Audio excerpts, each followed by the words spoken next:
बिस्मिल्लाहिर्रहमानिर्रहीम। अस्सलाम वालेकुम दोस्तों, आवां उस्ताद अब्दुल गफ़ार तव्हां ॾिसी रहिया मुझो यूट्यूब चैनल। दोस्तों एक नए वीडियो सां गॾु तव्हां जी ख़िदमत में। दोस्तों अॼु सबक़ 22 दर्जे चौथे मां, जंहिंजो उनवान आहे क़ाइदे अवाम ज़ुल्फ़िकार अली भुट्टो। पहिरें हिन सबक़ जूं लफ़्ज़ माञाऊं, पोइ सवालनि जा जवाब, उन खां बैदि में ॿियूं जेके एक्सरसाइज़ूं आहिनि उन्हनि खे हल कंदासीं। तव्हां दोस्तनि खे गुज़ारिश आहे, जेकॾहिं चैनल ते नवां आहियो, चैनल खे सब्सक्राइब, वीडियो खे लाइक शेयर ऐं पंहिंजी क़ीमती राय खां ज़रूरु आगाह कंदा। हलूं था लफ़्ज़ माना ऐं सवाल जवाबनि जे तरफ़। जी दोस्तों, हाणे असां लफ़्ज़नि जूं मानाऊं लिखंदासीं।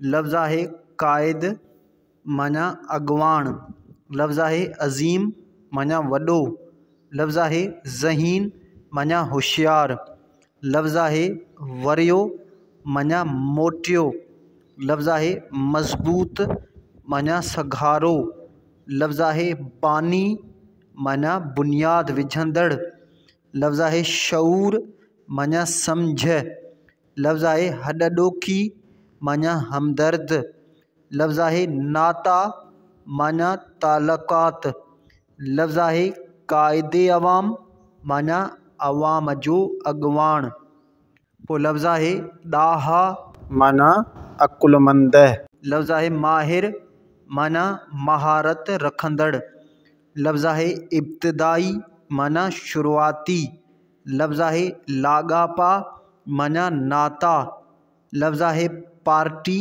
माना जमायत, लफ़्ज़ आहे ऊनो माना फ़िक्र, लफ़्ज़ आहे इंतिहाई माना बेहद, लफ़्ज़ आहे किरदार माना हलत चलत, लफ़्ज़ आहे क़ाबिल माना लाइक, लफ़्ज़ आहे रोशन ख़याल माना कुशादा ख़यालनि वारो, पोइ लफ़्ज़ आहे परॾेही माना ॿाहिरें मुल्क जो, लफ़्ज़ आहे क़ाबिल माना लाइक, लफ़्ज़ आहे शऊर माना सम्झ, लफ़्ज़ आहे रियासत माना हुकूमत, लफ़्ज़ आहे नशीन माना आरामगाह, पोइ लफ़्ज़ आहे क़दामत माना अॻियों ज़मानो।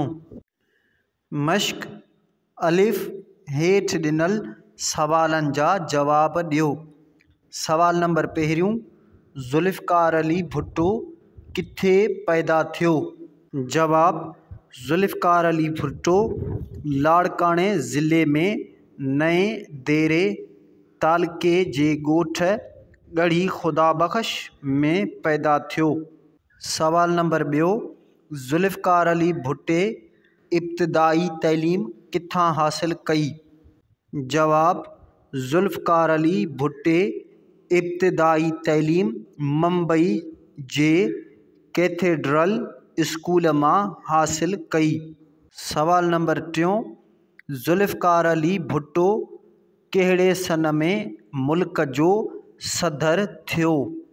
जवाब, ज़ुल्फ़िकार अली भुट्टो सन 1971 ईस्वीअ में मुल्क जो सदर थियो। सवाल नंबर चोथों, संदसि शहादत कहिड़ी तारीख़ ते थी?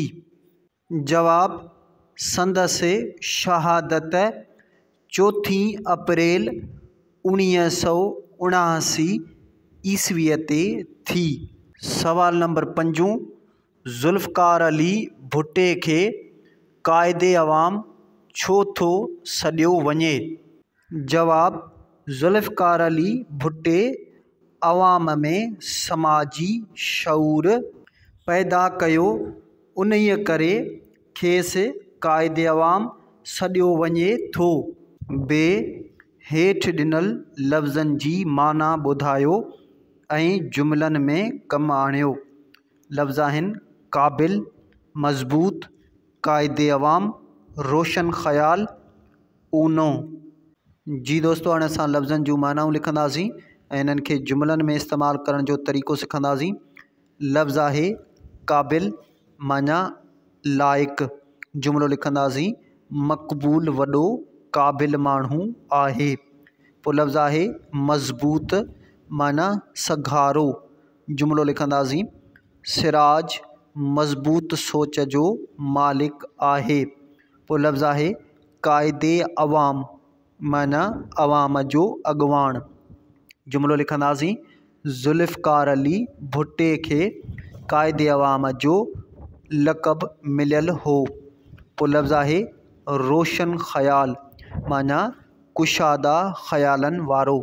जुमिलो लिखंदासीं अली नवाज़ रोशन ख़याल माण्हू आहे। पोइ लफ़्ज़ आहे ऊनो माना फ़िक्र। जुमिलो लिखंदासीं वकास खे पंहिंजी कारोबार जो वॾो ऊनो हूंदो आहे।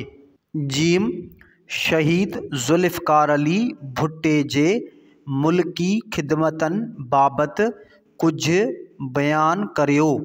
जवाब शहीद ज़ुल्फ़िकार अली भुट्टे मुल्क खे सघारो बणायो, मुल्क जे समूरनि शोबनि में सुधारा आंदा, जंहिं करे तइलीम सिहत ऐं सनअत जी मैदान में तरक़ी थी।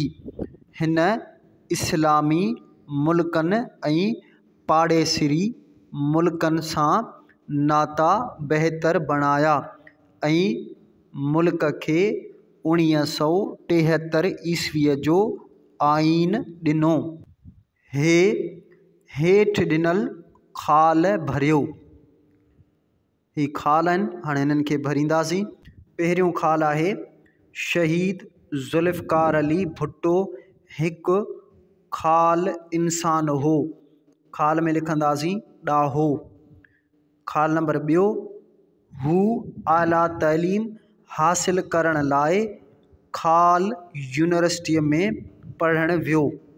ख़ाल में लिखंदासीं ऑक्सफोर्ड।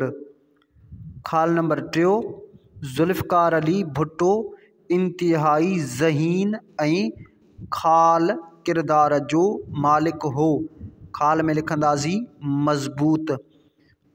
ख़ाल नंबर चोथों ऐं आख़िरी ज़ुल्फ़िकार अली भुट्टे खे 4 अप्रैल ख़ाल ईस्वीअ में शहीद कयो वियो। ख़ाल में लिखंदासीं 1979।